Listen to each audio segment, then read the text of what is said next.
Anak-anak yang baik dan pintar, semangat pagi. Jumpa kembali dengan Bu Guru di YouTube channel Hamidah Fitri. Assalamualaikum warahmatullahi wabarakatuh. Anak-anak yang baik, bagaimana kabar kalian hari ini? Bu Guru selalu berharap dan doakan agar anak-anak tetap dalam keadaan sehat walafiat dan selalu bersemangat ya. Untuk pagi hari ini Bu Guru akan menjelaskan materi tematik kelas 3, tema 3, subtema 3, perubahan wujud benda, mata pelajaran bahasa Indonesia. Jangan lupa untuk berdoa dahulu ya, supaya anak-anak dapat memahami isi materi yang telah disampaikan oleh Bu Guru pada pagi hari ini.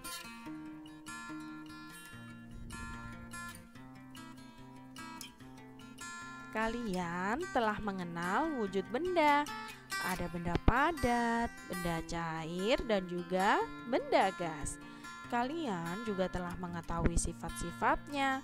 Sekarang, apa yang terjadi jika benda tersebut dipanaskan, didinginkan, dan diletakkan di udara terbuka?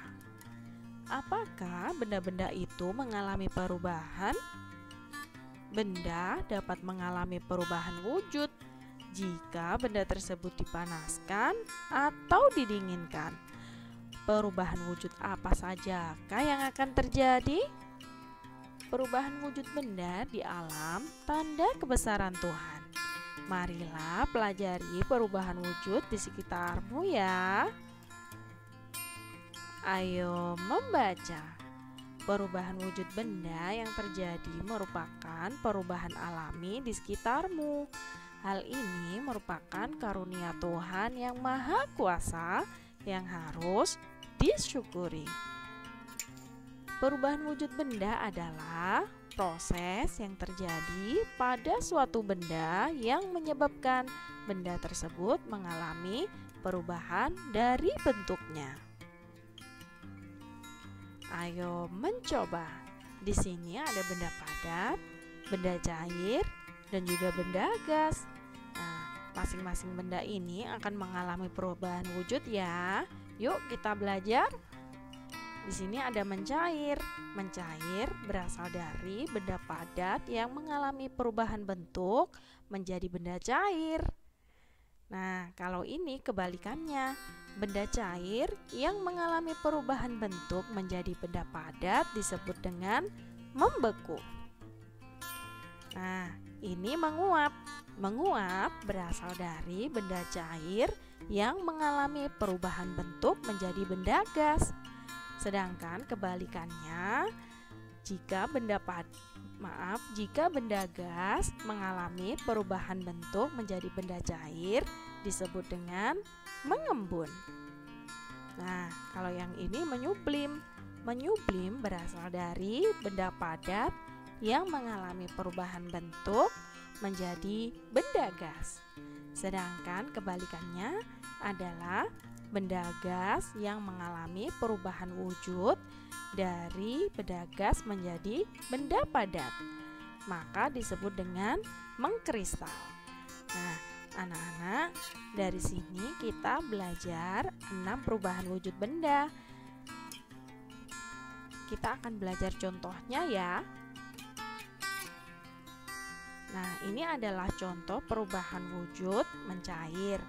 Ada es batu yang dibiarkan terbuka, maka bentuknya akan kembali menjadi air. Sama dengan es krim yang meleleh, anak-anak.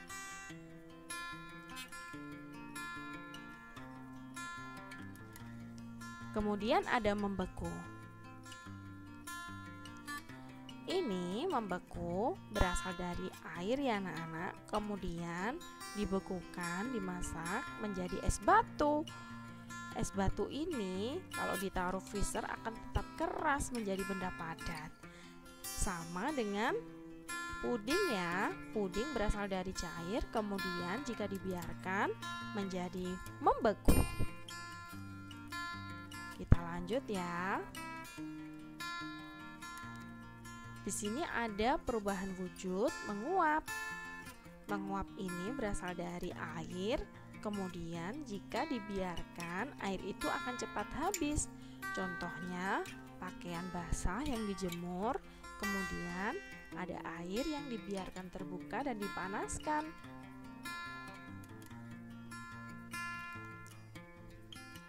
Di sini ada contoh mengembun.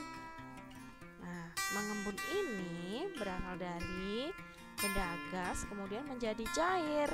Nah, udara yang dingin akan menghasilkan titik-titik air.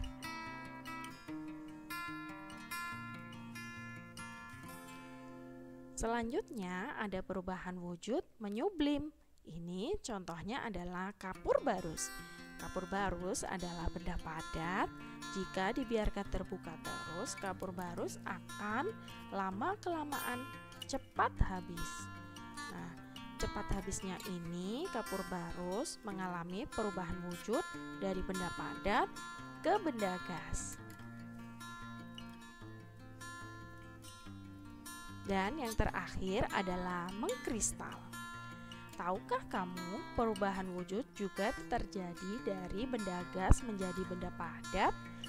Perubahan wujud benda dari gas menjadi padat disebut dengan menghablur atau mengkristal. Jika kita tinggal di negara 4 musim, maka akan melihat embun yang beku di pagi hari di musim dingin.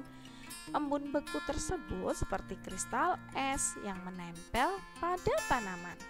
Hal ini terjadi karena uap air di udara yang berwujud gas berubah menjadi padat. Nah, itu yang disebut dengan mengkristal, anak-anak. Mudah ya? Nah, ayo berlatih. Perubahan wujud sudah dipelajari pada pelajaran sebelumnya. Pasangkan kata berikut ini dengan arti yang sesuai. Anak-anak bisa salin soal ini di buku tulis tematik kalian ya. Kemudian tugasnya bisa dikirimkan melalui WA pribadi Bu Guru. Alhamdulillah anak-anak, pelajaran hari ini telah selesai. Semoga bermanfaat. Terima kasih telah menonton video pembelajaran hari ini ya. Cukup sekian. Assalamualaikum warahmatullahi wabarakatuh.